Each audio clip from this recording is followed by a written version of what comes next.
Assalamualaikum warahmatullahi wabarakatuh. Bagaimana kabar anak-anak hari ini? Semoga dalam keadaan sehat dan dalam lindungan Allah Subhanahu wa Ta'ala.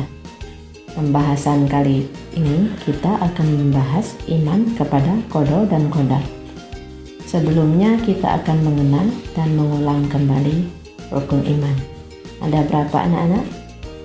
Ada 6. Pertama, iman kepada Allah. Yang kedua, iman kepada malaikat.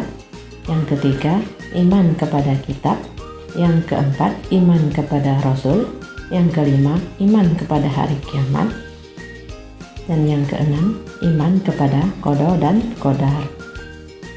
Pembahasan kali ini adalah rukun iman yang keenam, yaitu iman kepada qada dan qadar. Anak-anak yang soleh dan solehah, pernahkah anak-anak membayangkan kenapa anak-anak lahir di Indonesia, bukan lahir di Jepang misalnya, bukan lahir di Korea misalnya?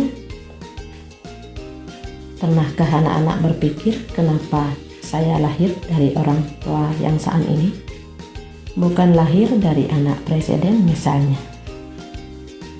Anak-anak yang soleh dan solehah, itu merupakan qada, ketetapan dari Allah Subhanahu wa Ta'ala. Mari kita akan bahas apa pengertian qada dan apa pengertian qadar.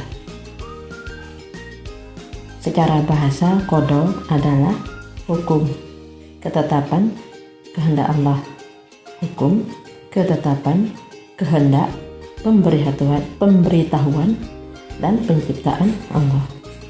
Secara istilah, qada artinya ketetapan Allah sejak zaman azali sesuai dengan kehendaknya.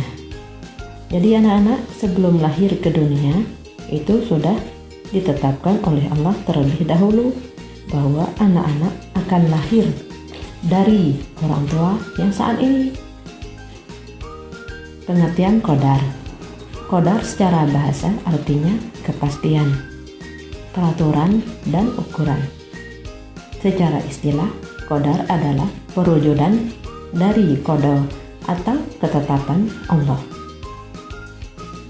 Iman kepada qada dan qadar yaitu meyakini dengan sepenuh hati bahwa semua yang terjadi atas makhluk ini, atas diri kita, merupakan ketentuan, ketetapan, dan kehendak dari Allah Subhanahu wa Ta'ala. Lalu apa hubungan qada dan qadar? Hubungan qada dan qadar merupakan atau diibaratkan seperti rencana. Qada itu rencana, sedangkan qadar sebagai perwujudan atau kenyataan yang terjadi.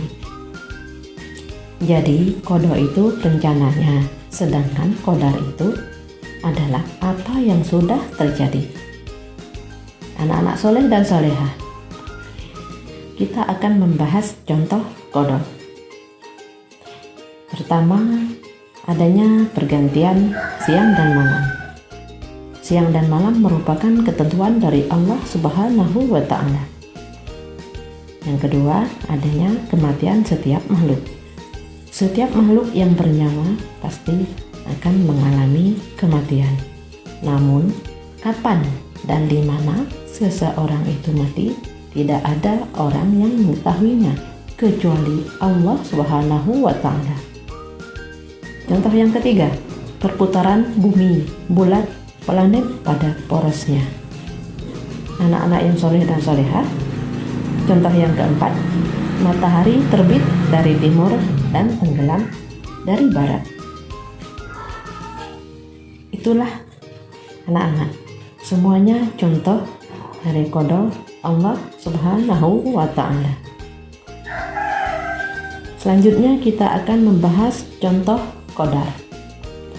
Contoh qadar yaitu, pertama, jika anak-anak ingin juara, menginginkan juara kelas, jadi anak-anak yang pintar, nilainya bagus semua, maka yang ditentu anak-anak harus belajar dengan sungguh-sungguh. Tidak ada orang yang bermalas-malasan, tak mau belajar, nilainya jadi bagus. Ya, maka menginginkan nilai yang bagus harus belajar dengan sungguh-sungguh.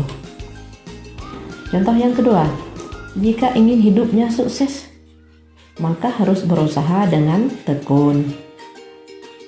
Contoh yang ketiga, jika ingin tercapai cita-citanya, harus berdoa dan pantang menyerah. Anak-anak ingin jadi dokter misalnya, harus rajin belajar, rajin berdoa untuk meraih cita-citanya supaya jadi dokter. Jadi desainer misalnya, jadi pengusaha misalnya.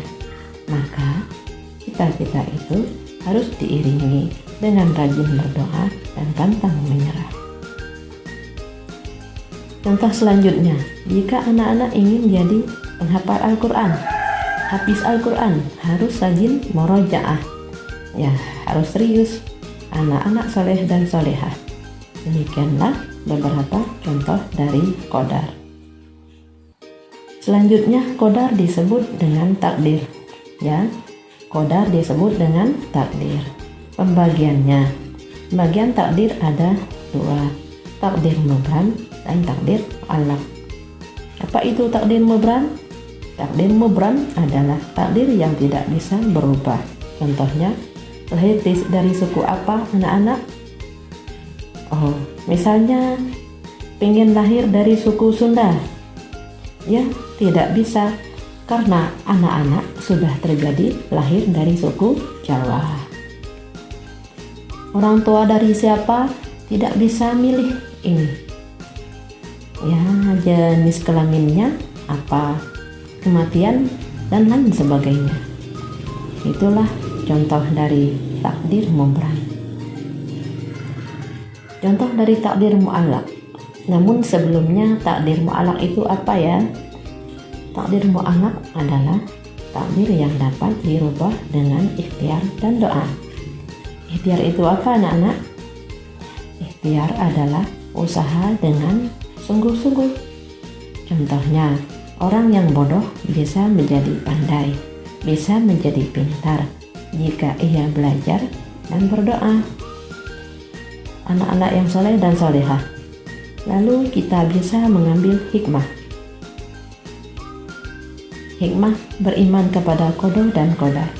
Yang pertama, menumbuhkan kesadaran dan keyakinan bahwa keputusan hanya berada di tangan Allah Subhanahu wa Ta'ala.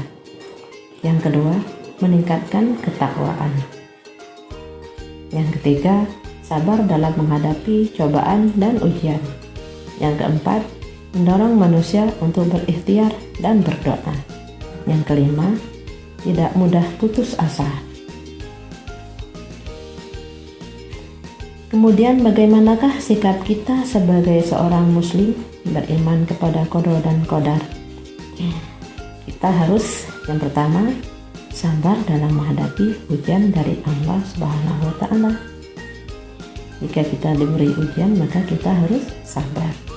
Yang kedua, tidak putus asa dalam menerima ketentuan Allah. Yang ketiga, mendorong manusia untuk berikhtiar dan berdoa dalam meraih cita-cita. Nah, anak-anak yang soleh dan solehah, demikian pembahasan kita kali ini. Pembahasan tentang qada dan qadar. Mudah-mudahan bermanfaat. Assalamualaikum warahmatullahi wabarakatuh.